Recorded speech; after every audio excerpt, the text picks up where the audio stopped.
Reformando Casa Antigua, capítulo 6. En este capítulo vamos a terminar todo el muro perimetral de la segunda planta, los apoyos, el zuncho, para poder colocar la cubierta de madera que vendrá después. ¡Vamos allá! Venga, que te pongo en situación. Así es como estaba hace unos días cuando subí el último capítulo. Ahora mismo llevamos unos 3 meses de obra y se nos ha retrasado un poco la cosa porque, como ya te comentaba en anteriores capítulos, resulta que toda la primera planta estaba levantada en bloque de rasilla, en ladrillo, básicamente, sobre la estructura de piedra. Y eso fue un imprevisto que no habíamos visto antes, y eso nos hizo hacer un refuerzo estructural, que eran esos pilares que veíais ahí que estaban listos para hormigonar cuando hice la pasada última de vídeo.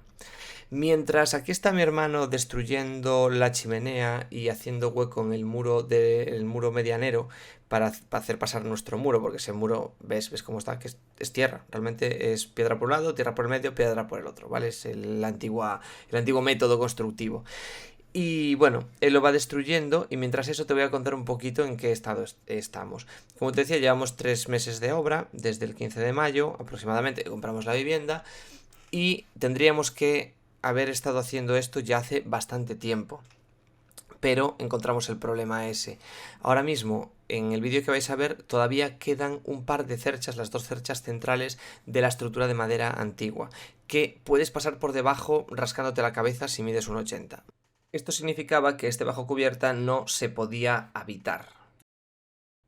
Es decir, que todo ese muro perimetral que veis que hemos hecho y vamos a terminar en este vídeo, su función es básicamente elevar toda la estructura de la cubierta 1,20 m, que es lo justo para que nos quepa la cabeza pasando bien, a 2 y pico de altura. Iba a ser más alto, pero le bajamos una hilada, 2 y pico de altura, para que nadie que sea no muy alto se golpee la cabeza, y así poder ganarle una planta más al edificio. Aquí vemos un problema, que es que se equivocaron e hicieron las piezas con los agujeritos ya una hilada más abajo de lo normal. Aquí todavía va otra hilada de bloque cerámico y otra hilada que va a ser el zuncho. Mira, cada vez que había que subir un saco de mortero, y te aseguro que compramos un palé y lo gastamos, tuvimos que ir a por más. Estoy preparando un vídeo sobre bloque cerámico de termoarcilla, así que si te interesa, sígueme. Aquí me veis a mí poniendo una línea de nivel. Yo no tengo mucha experiencia en obra, realmente tengo experiencia como aparejador, pero no he tenido gran experiencia en obra. En las obras en las que he estado son obras muy grandes, en las que había equipos de topógrafos que medían estas cosas. Después, hablando con la gente, me han comentado métodos más rápidos y mejores para haber nivelado esto. Pero bueno, yo me maté con mi nivel láser y marqué una línea de nivel, que es lo que estoy haciendo ahora mismo, a cierta medida. Necesitaba el medidor láser porque la base, el suelo, está completamente reventado y era imposible tener un punto de referencia. Entonces marqué un punto de referencia cualquiera e hice una línea perimetral a la misma altura para poder llegar a esta última hilada lo más anivelado posible. Aquí veis que estamos colocando el primer nivel de zuncho, que es todo el perímetro que va a rodear este zuncho perimetral para agarrar bien la cabeza de los pilares y sujetar todo ese muro. Estas piezas de bloque de termoarcilla vienen así, con una parte arriba que hay que romper. Son bloques de tipo U, muy frágiles, se rompen cuando los cortas una barbaridad, se rompen todo el rato. Es más fácil cortarlos con radial que abrir el agujero de arriba sin que se rompa. Aquí vemos cómo los colocamos. Había ya colocado yo ese cordel completamente a nivel, marcando exactamente dónde hay que dejarlos, porque era muy importante que quedasen perfectos, porque es donde va a apoyar la nueva estructura de madera. La vieja la veis ahí, que todavía la vamos a cortar en el siguiente capítulo. Bueno, fue un trabajo bastante tedioso, pero fue un trabajo que, la verdad, enhorabuena a Raúl, sobre todo, ese chico que veis ahí, porque lo hizo muy bien, quedó muy a nivel, quedó muy bien hecho. Aquí está Álvaro haciendo mortero, todo el día haciendo mortero sin parar. Y esta pieza la lié, estaba haciendo piececitas, y esta pieza la hice y luego me di cuenta que ese es el único pilar que continúa hasta arriba, ¿vale? Porque llega hasta la cumbrera de la cubierta. Aquí veis la línea completamente a nivel y estos estaban presentados pero no colocados, falta por poner el mortero. Esas barras de acero que veis que salen de los bloques se doblaron y se introdujeron en el zuncho, y aquí se ve cómo cortamos las siguientes barras que irán colocadas dentro del zuncho. Tenía yo mi planito con las esquinas, con cómo tienen que ir solapados y todo, y cuando, bueno, después de cortarlas las doblamos a sus respectivas medidas, y además vais a ver aquí un pequeño timelapse de cómo las subieron. Aquel día no estaba yo en obra. Parece poco, pero son muchas barras y cada una pesa un poquito y al final subes toneladas. Pero bueno, pues a ponernos fuertes en verano. Estas barras que van dentro del zuncho, es decir, de ese bloque tipo U de termoarcilla, lo que hacen es una especie de viga, ¿vale? Es una viga de atado o zuncho perimetral, que lo que hace es que, por un lado, tiene la función de sujetar todas esas cabezas de los pilares para hacerlo todo más seguro, mejor atado. Y por otro lado, cuando tú tienes un muro de carga de este tipo de bloque, que es bloque termoarcilla, se puede utilizar estructuralmente, cuando vas a poner algún apoyo encima, tienes que terminarlo con un zuncho como este, que puede ir con 2 barras dentro o 4 barras dentro, o lo que por cálculo se pida y quepa.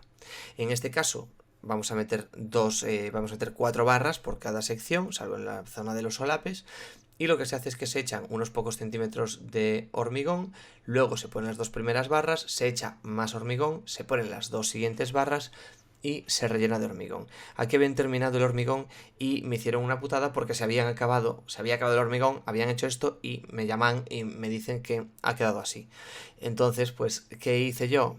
Pues esa tarde mi hermano trabajaba en su trabajo, pues yo dejé mi vida y me fui toda la tarde a hormigonar lo que quedaba de zuncho. Bueno, la cuestión, estuve unas horitas, pero creo que quedó bastante bien. ¿Podría haber quedado mejor? Sí, podría haber quedado mejor.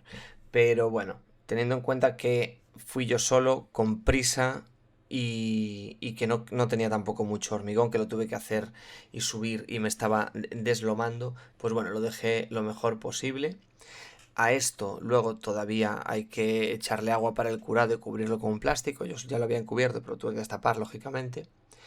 Y bueno, aquí veis todo el perímetro de cómo quedó este zuncho. Esto todavía encima, una vez seca, tenemos que poner un mortero, que es donde va a ir apoyada la estructura, la cubierta de madera.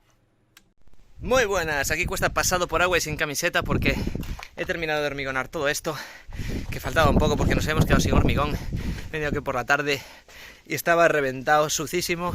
Me he limpiado un poco todos los restos de cemento que tenía por encima, pero por fin he terminado esto. Ahora he traído 2 cubos de agua. Voy a mojar toda la superficie y la vamos a tapar con plásticos. Vamos allá.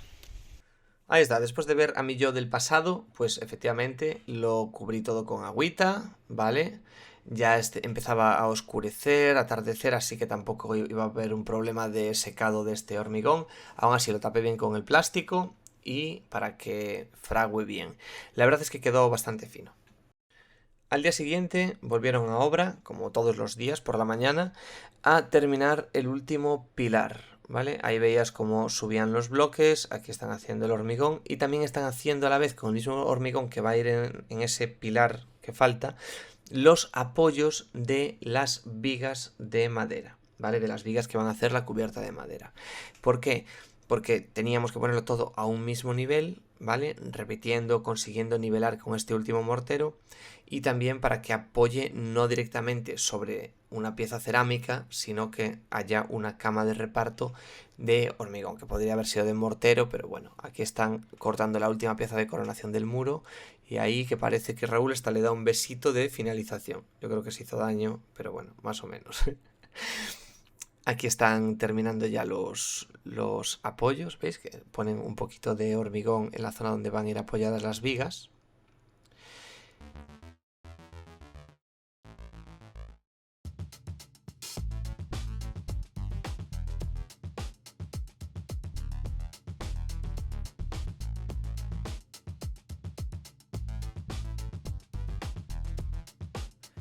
Y las zonas donde no va apoyada ninguna viga, ya un mortero normal que no tiene que tener ninguna resistencia a nada, simplemente es para coronar todo el muro homogéneamente con mortero, ¿vale?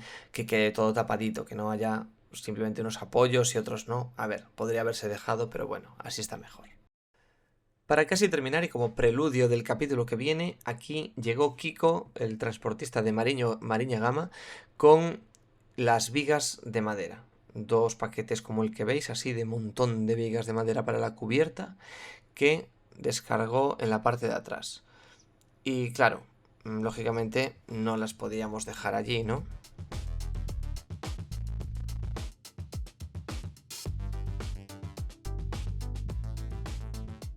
Acaba de dejar 141 metros lineales de viga de 100 por 160, ¿vale? 10 centímetros de base por 160 de altura que vamos a colocar, que estas van en la cubierta. Y estas vigas en concreto, que sé que os gusta de este importe, este dato, me han costado a 15,88 euros metro. Chao, camión de Mariña. Un saludo a Kiko, si nos está viendo. Como esto es Galicia y es probable que llueva, toca mover todo esto para adentro. Por suerte no pesaban demasiado. Cada una de las vigas grandes mide unos 3,70 centímetros, 3,75, depende por ahí, y debía de pesar cada una de ellas pues unos 30 kilos a lo mejor, ¿vale? Como si moviera un saco de cemento. Algo menos, diría yo.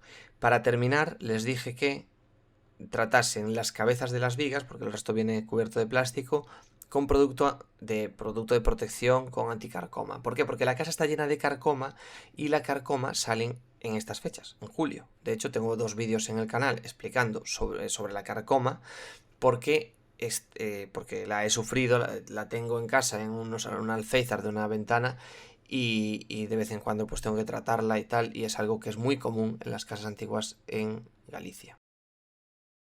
Y hasta aquí el capítulo de hoy. En el próximo capítulo os enseñaré cómo montamos la cubierta de madera. Sígueme para no perderte nada.